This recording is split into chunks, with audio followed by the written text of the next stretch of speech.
Hello, ladies and gentlemen. How y'all doing? Really quick, brief introduction. We have a special guest. You know, the Britain bombshell from New Jersey. I mean, from New York. Excuse me. She's from Jersey. But what I would say is today's daily bread will be about no and how no has become a cuss word and how it was we was growing up and everything else, and we eating lunch. She's cheating, but you know how it was to get told no, and how no is like a cuss word, how children don't even know what no means, but how important it is still to like implement it or whatever. So after we eat and do whatever, we'll get back to you. Today's episode is brought to you by Wawa.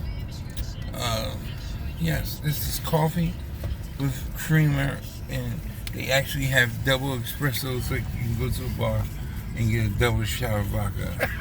So I said, hey, you know, why? When I was in the world and of the world, you know, I got triples and doubles in Long Island. So now that I'm in the other part of the world, why would I drink regular coffee, right? Forget it. Put a double espresso in there, baby. Yeah. So what? My hands gonna be shaking, and I'm gonna be running around in circles trying to figure out stuff to clean up in a clean house. It doesn't matter. I want the double, baby. We'll be right back. And welcome back. Just a disclaimer. People wonder why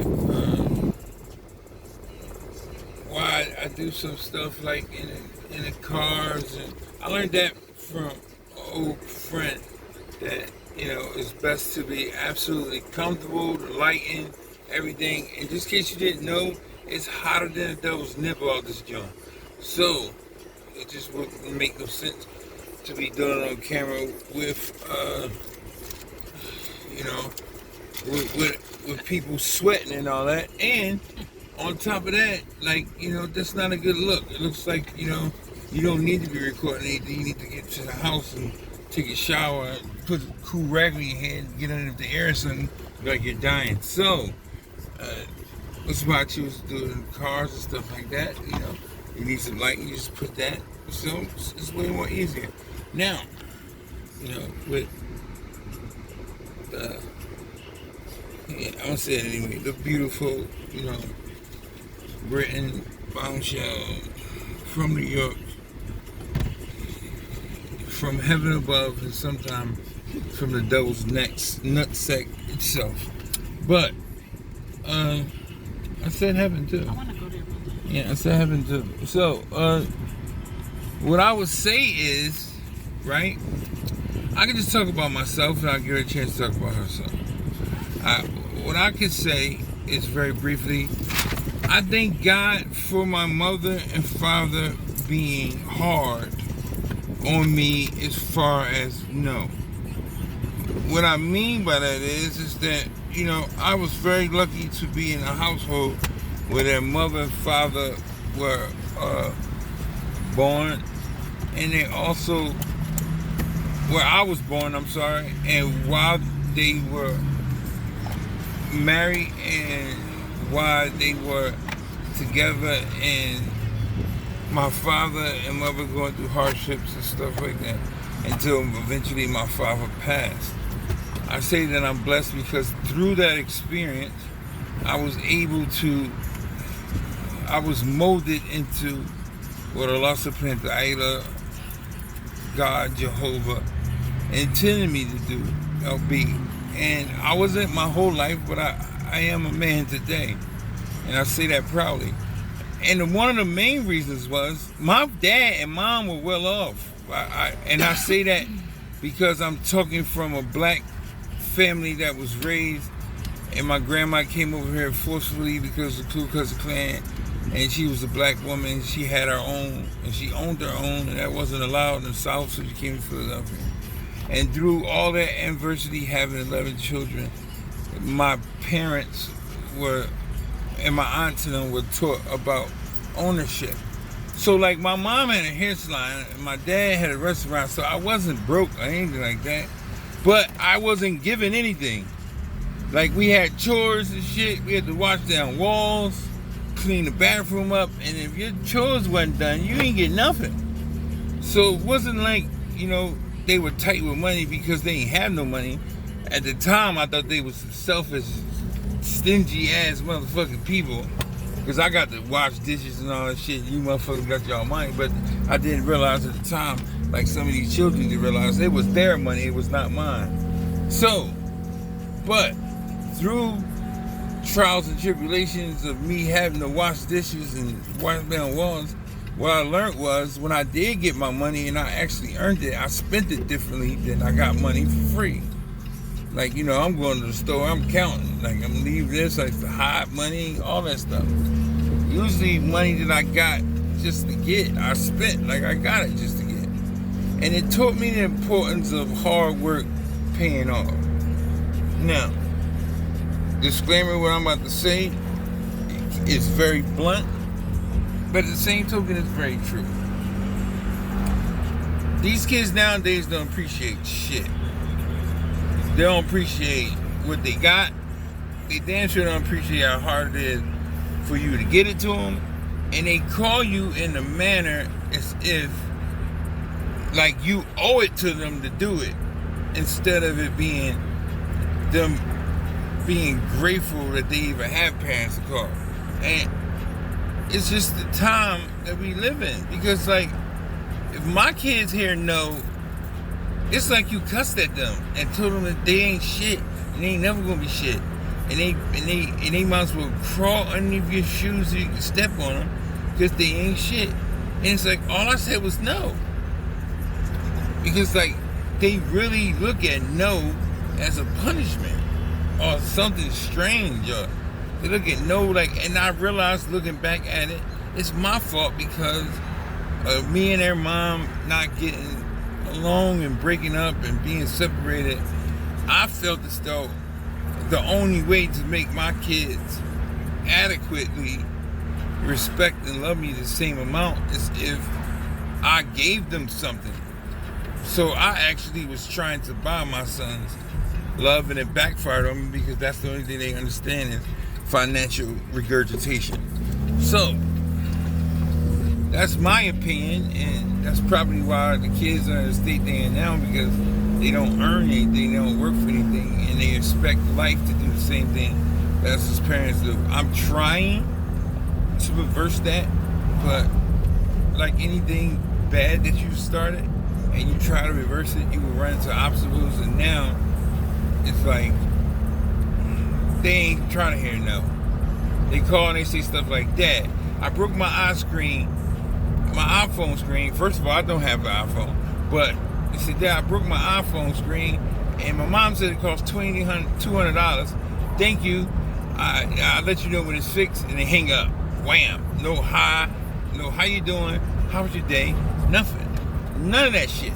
They call me, tell me what to do, and they hang up before I even can say anything. Right? This is the truth. And in a way, I'm happy that they didn't experience the shit that I experienced. But in a way, I just wanted to grab one of them and throw them out the roof and just let them sit outside when it's cold outside with no coat on, and let them not eat for a day. But I know if I do that, I'll probably go to jail. So I have no win. That's all. There you go. I'm the last of 4 girls, so I rarely ever heard the word no. It was, let me see what I can do. And usually it was done. And then people always say, you want to give your children better than you had. But I had about everything. Like, we had the necessities, and then we got what we wanted if we did what we had to do, which wasn't much. So, the word no's tough, because I don't say it enough. Right? I should say it more. No comment. This is not my part.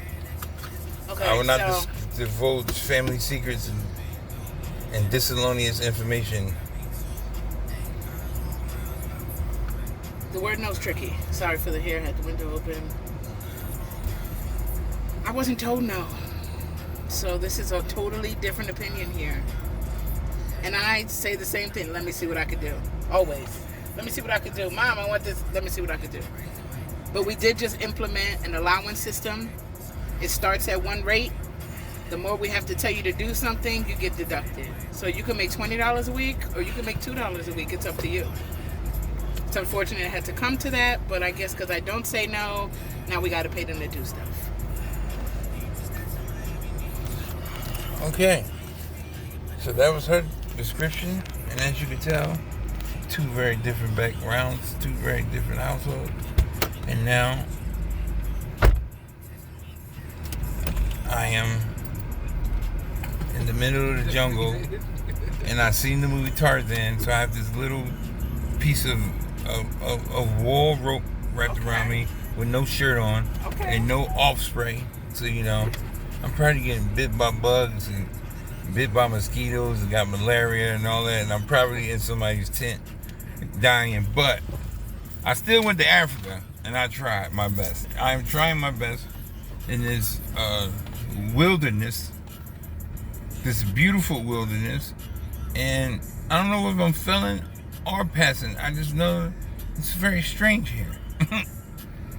It's very strange here, But my kids love it. They're like, hey,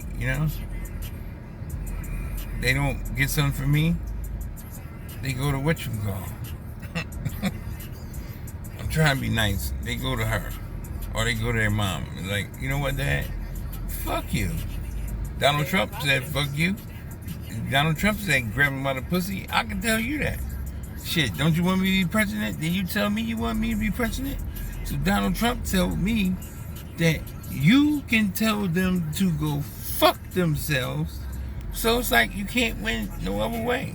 I tell my sons no, they be like, all right, cool. And he go to somebody else. Like, so. And then my mom give me anything he want. I think she's paying me back for all the shit that I've done to her, because like they do all kinds of stuff. Eat, drink before they eat. I used to have to sit there at the table and look at this beautiful cup of juice with some ice in it, melt, and all kinds of things because you couldn't drink and eat at the same time. I wish I had a cell phone when I was a child, because I'd call the cops on my parents. You got them locked up, you know what I mean? But, like I said, I want different opinions for different things. It's your boy Decopbo. Like always, this is the bread. What happened to the word no? Thank you for our special guests. Your mama called you Yogi, I'm gonna call you Yogi. And that's what they said to James Brown. No, they said it to somebody. It was a movie. I'm sorry. I want to go ahead and watch this movie and get intoxicated or false intoxication. It's sort of like when the scientists gave people water pills and told them it was this miraculous miracle drug. 50% of those people in those experiments got better, even though they didn't get anything. The same way I feel, But that's another episode for another day. I'm giving away too much stuff for tomorrow. But when you wake up in the morning and you find yourself looking in the mirror, you should tell yourself, you are beautiful. You're special. You don't deserve to be fucked over. She's totally, she said it totally wrong. I did. You're beautiful, you're special. You deserve to be happy. Okay, turn it back around. You deserve to be happy. Yes. Tell you how much she pays attention. But the fuck number over part 2 comes in there. Yeah, and then number 2, it says that if you find yourself in a miserable situation, you do not remove yourself from that said thing which makes you miserable, then you are no longer a victim, you are a participant. Past that one, okay. So, this is the part that she put in the beginning, that was at the end, but still it qualifies. I'll get it right. Yeah. So, yes, last and most importantly, you need to get it through your head that people only do what you allow them to do, So in order for you not to allow people to do what they want to you, you have to remind yourself that I deserve not to be fucked over. And there you have it, ladies and gentlemen. Another episode of Deli Bread. And it's hot as the devil's nipple out here. So if you don't have an AC or a fan, I don't know what to tell you. I've never seen the devil's nipple, but I can appreciate the fact that if it's not hot, then it's heat resistant. Because the devil usually is depicted as in a very, very hot place with red flesh. His nipple's probably greasy and dirty and all kinds of stuff. So it's the only thing I can come up with. You should wait the Decopbo 1.5, like always. Daily Bread.